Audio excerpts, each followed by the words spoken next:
What's going on, guys? Welcome to another video. The boy NarikChase, and in this video, we're going to be talking about uh, continuing the conversation with the Fallout 5 wish list. This is part 14, I believe, and it's going to be dealing with the perks and the skills in the game. What I would like to see as far as that.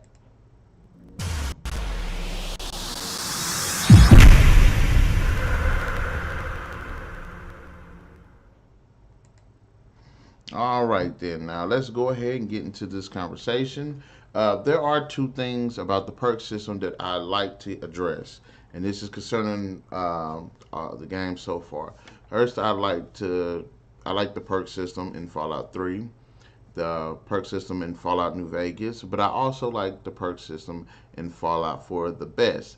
The perk system in Fallout 4 merged the skill system as well and are controlled by your stats. Each time the player character gains a level, they gain a perk point, which can be expended to increase the rank of a primary special, attributes, and or one of the special perks, which I like that. It merged all of them. Now, if you think about it, it was pretty much that way the entire time because when it comes to you, except for your specials, but it didn't really matter because depending on what specials you had, also determined what skills and perks that you could get. So to get this certain skill, this certain perk, your special had to be like strength level 7. But the only difference with Fallout 4 is you actually see it all on one thing. So I don't think they changed it much, all that much in that game. But it was also, and then plus it's like there were multiple layers to them, and not just one apiece, which I did. I really like that. So I did like the Fallout 4 one, but I did like the originals too.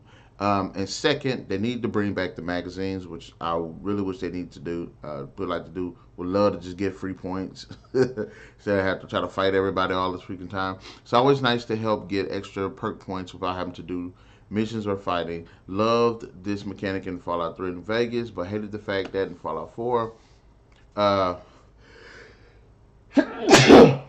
ooh, excuse me. And this is another thing that I want with the perks and skills. I want them to have a level cap. I didn't appreciate it in Fallout 3 or Fallout 4 New Vegas at first, but when I started playing Fallout 4, I started noticing I was like, well, you could basically become a god in this game. If you get all, you can actually get all of the freaking perks and get everything. Now I have as much as I play, as long as I've been playing this game and everything, I've never got all the perks. Mostly because I keep starting the freaking game over for stupid reasons here and there. But I think that it takes away from the replayability if you say, hey, if you play the game long enough, you get all these abilities. Like, no, what you should do, give us about 30, maybe 40. 40 is a decent enough level to allow players to get whatever perks they want and get their specials to that, and still have plenty of choices. And should you play the game over again or want to go down a different path, I think they should continue on with that.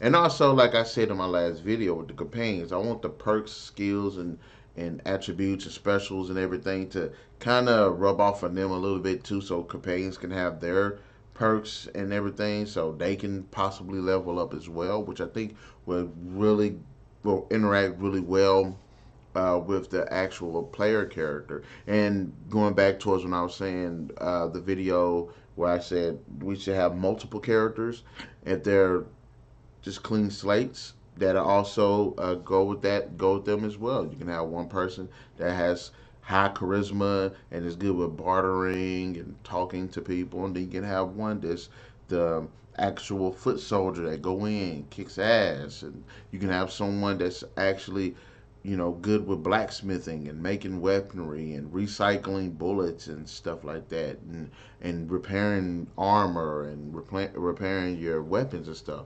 So there's a lot that you can do with the perk system if you tweak it the right way. But I really think they should put at least a cap on it, probably around level 40. Okay, that's long enough to get me through the game, but also it lets me run down what I potentially want as far as perks and stuff, and then if I want to start over, allows me to do that again without being too much of a hindrance. But guys, in the comment section below, let me know your thoughts about this.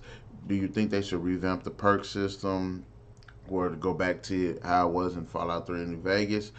Also, be sure to let me know what are your thoughts on bobbleheads and should they affect this too? Because in New Vegas they took them out and they were sorely missing. I'm glad they put them in Fallout 4, but should they bring them back in and how much? And should bobbleheads actually contribute a little bit more than just the extra skill point? Maybe have skills of their own and abilities of their own they can add to the player. So be sure to hit that like, share, subscribe, and that notification button to get the best of what we got going on this channel. We'll catch you guys later. Peace out.